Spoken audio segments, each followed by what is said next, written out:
Assalamualaikum warahmatullahi wabarakatuh. Kami dari kelompok satu dengan bangga mempersembahkan ide perencanaan bisnis kami bernama Ngapel, Mangan Apel.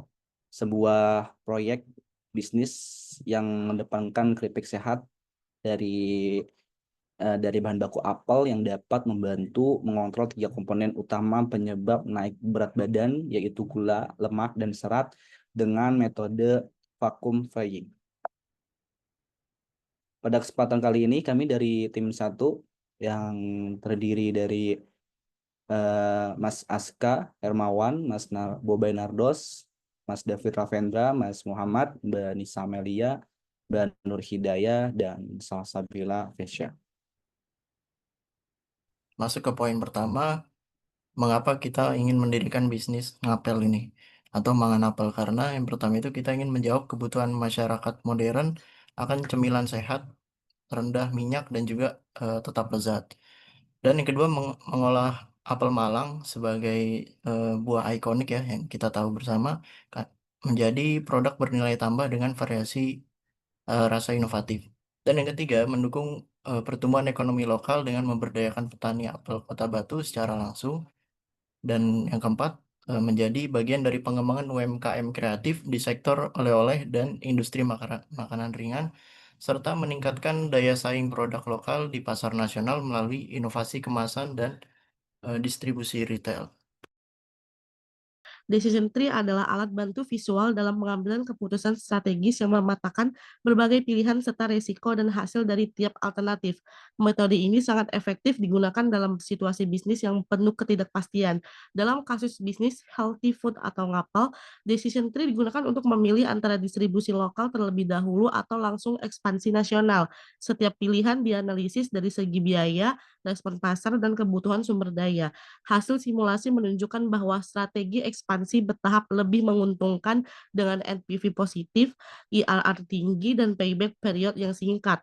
Decision tree membantu bisnis membuat keputusan yang lebih terukur, logis, dan minim risiko. Alternatif utama dari ide bisnis ini yaitu adalah fokus pada distribusi lokal terlebih dahulu. Kedua, langsung melakukan keputusan ekspansi tingkat nasional melalui metode reseller ataupun melalui platform e-commerce. Terus pertimbangan ide bisnis tiap cabang yaitu pastinya biaya produksi dan logistik. Terus juga bagaimana kita harus bisa mengetahui respon pasar dan juga potensi pendapatan dari ide bisnis ini. Dan terakhir, kebutuhan SDM dan kapasitas produksi dan bahan baku. Nah, hasil simulasi dari bisnis ini ketika kita menerapkan strategi ekspansi bertahap dari lokal ke tingkat nasional, dari regional ke tingkat nasional, barulah dipilih lebih seimbang dari segi resiko ataupun keuntungan didukung oleh hasil CBA. Dan dengan IRR sebesar 50,32% dan MPV sebesar 177 juta yang menunjukkan angka positif, maka payback periodenya itu sekitar 1 tahun 4 bulan.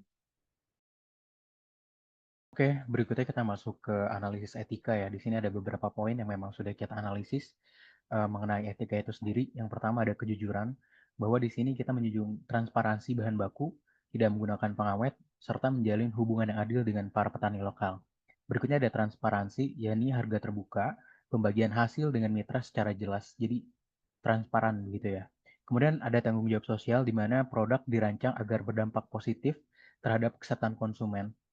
Berikutnya ada prinsip keadilan di sini di mana kita ingin kemitraan ini langsung dengan petani apel ya tanpa perantara. Jadi tidak merugikan petani apel dan tidak menguntungkan tengkulak yang ada. Begitu.